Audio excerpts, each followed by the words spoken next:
This is page 152. We're starting at the top of the page with the Your Turn questions. The question reads, write 3 ratios equivalent to the given ratio. Please go ahead and pause this video and resume it when you are ready to check answers. Okay, number 8. The ratio given to us is 8 to 10. And since it looks like a fraction, I might accidentally say 8/10, but that wouldn't actually matter. So I want to remind you that ways to find equivalent ratios would be to either multiply these terms by the same number or to divide them. A real simple way to do this, no matter what the term is I could just go through and I could double those terms, and then I could triple those terms, and then I could quadruple those terms. So I'm just going to double 8 to 10. I'm going to double 8 and 10, and I would get 16 and 20. So that's an equivalent ratio. I'm going to triple them, and I would get 24 to 30. And I could quadruple them. 8 times 4 is 32. And 4 times 10 is 40. So those are 3 correct answers. They're not the correct answers. In fact, 8 to 10 could have actually been simplified. So another answer, if I wanted to give a fourth answer, I could have divided by 2. And 8 and 10 each divided by 2 would be 4 to 5. So that's just a bonus answer I gave.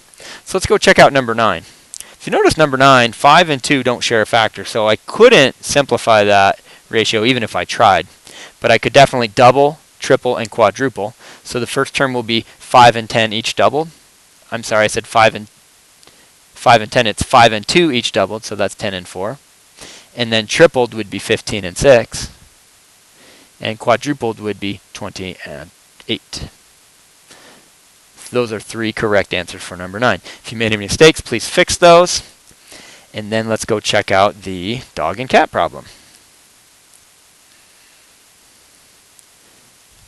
So we've kind of tried this, but I want you to check your answers real quick. It says the number of dogs compared to the number of cats in an apartment complex is represented by the model shown. Number 1 reads, write a ratio that compares the number of dogs to the number of cats. Well, there's clearly 1 dog in the picture, and that's what's listed first. And there are 5 cats, so the ratio is 1 to 5. Question number 2 says, if there are 15 cats in the apartment complex, how many dogs are there? Well, if I just look at the picture, I notice that there are 5 cats, and the question asks, pretend there are 15. If I tripled the number of cats, I would get 15 cats. So if you triple one number in a ratio, you have to triple the other number in the ratio. So there would be 3 dogs. So if you want to go straight to the answer here, you just record 3 dogs, and then they ask you to show your work. 15 divided by, well, we would divide by 5 because that's how many cats there are for every 1 dog. Let's go ahead and move this up a little bit. And we're on question 3. It says, how many cats are there if there are 5 dogs? So go back to your ratio, and we have a picture that shows 1 dog. If I wanted there to be 5 dogs, I'd have to multiply that by 5. And so then if you multiply one part of a ratio by 5, you have to multiply the other part of the ratio by 5. So we'd actually multiply 5 cats times 5, and we would get 25 cats. And showing our work there, it's 5 times 5.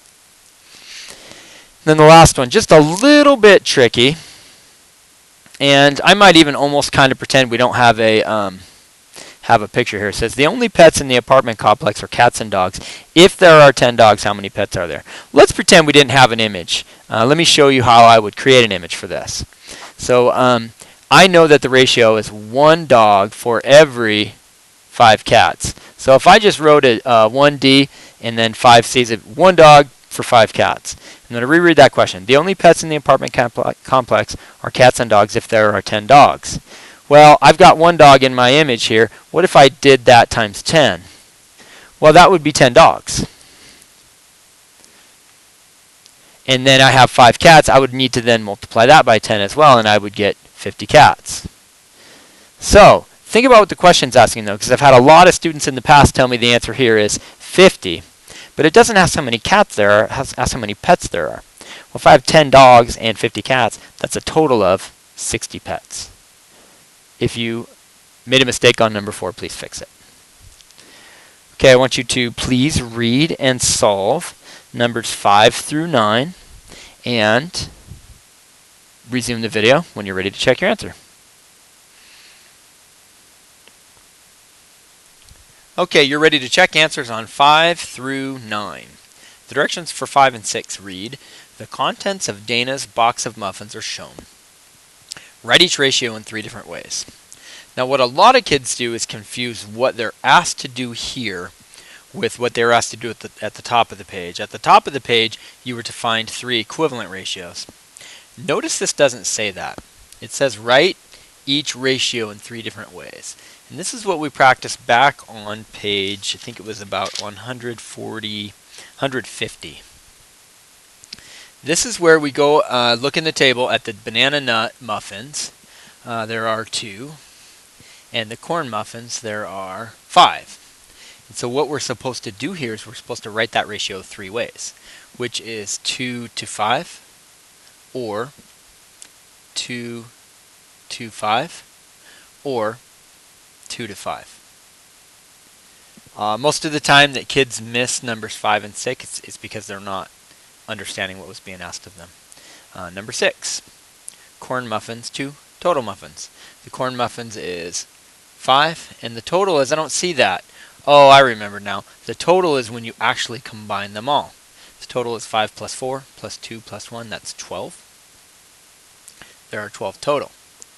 So number 6 says the corn muffins, which is 5, to total, which is 12. So it's 5 to 12, or it's 5 to 12, or it's, in this case, probably the best way to write it is 5 out of 12. 5 total corn muffins out of 12 total.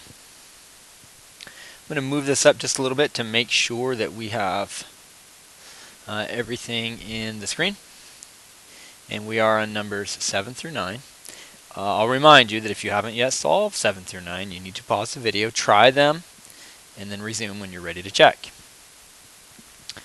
Vocabulary. Write 3 equivalent ratios for the given ratio. Circle the simplest form of the ratio. So number 7, this is what we reviewed at the top of this page, where we double it, triple it, quadruple it. The different expectation here in this set of directions is the last statement, where it implies that we need to find simplest form here. So here's what that means. If I wanted to double, triple, and quadruple, in fact, I think what I'm going to do is go ahead and provide 4 answers here. And that's okay if you don't, but I will follow the directions. If I doubled this and then tripled it and then quadrupled it, I would get doubled would be 20 24ths, tripled would be 30 36ths, and quadruple would be 40 48ths. Now the only problem here is that I didn't simplify. It does ask you to circle the simplest form of the ratio, and I never did that because simplest form for 10 to 12 would be dividing by 2. 10 and 12 share a factor of 2. So that would be 5 to 6. And it asked me to circle that. So one of your answers should be simplest form. If you didn't do that, please fix that. The other ones I'm sure are just fine. So on number 8, how would we simplify that? Let's simplify first and then we'll double it and triple it. If you were to simplify 14 to 2, well, 14 and 2 share a factor of 2. 2 goes into 14 7 times, and 2 goes into itself once. So 14 to 2 would simplify to 7 to 1. And then if we went back to 14 to 2, and by the way, we could actually just double and triple and quadruple 7 to 1 since it's an equivalent ratio. Or I could go back to 14 to 2 and I could double it. 14 doubled would be 28, and 2 doubled would be 4. And I could triple it, if you know that 14 times 3 is 42. And 6 times 3 would be 6. Those are 3 correct answers there. And on number 9, and then I'm supposed to circle the simplest form, which I forgot to do. Number 9, you're supposed to simplify, but 4 and 7 don't share a factor. So 4 and 7 simplified would actually be 4 and 7. And then another, the next one, if I were to double it, it would be 8 to 14. And if I were to triple it, it would be 12 to 21. Those are 3 good answers there.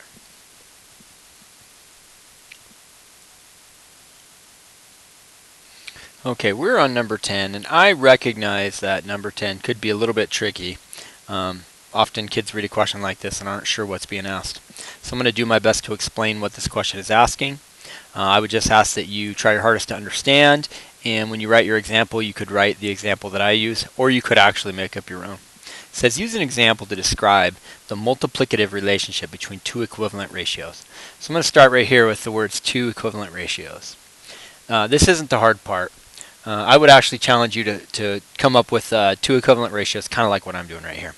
I know that 2/5, 2 to 5, is equal to 4 to 10. And for most kids, that's not too hard to understand.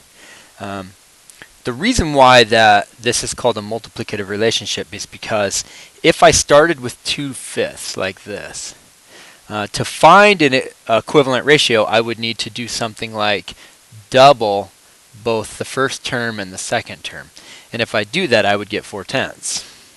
Now what makes it multiplicative is watch, I'll actually get back to the original number if I do just the opposite. Well, the opposite of times 2 is to divide by 2. And if you divide those by 2, you get back to the original number, which is 2 to 5. And the opposite of divide by 2, this could go on forever. The opposite of divide by 2 would be to multiply by 2. And so you could actually see that this would go on forever. And that's what actually makes these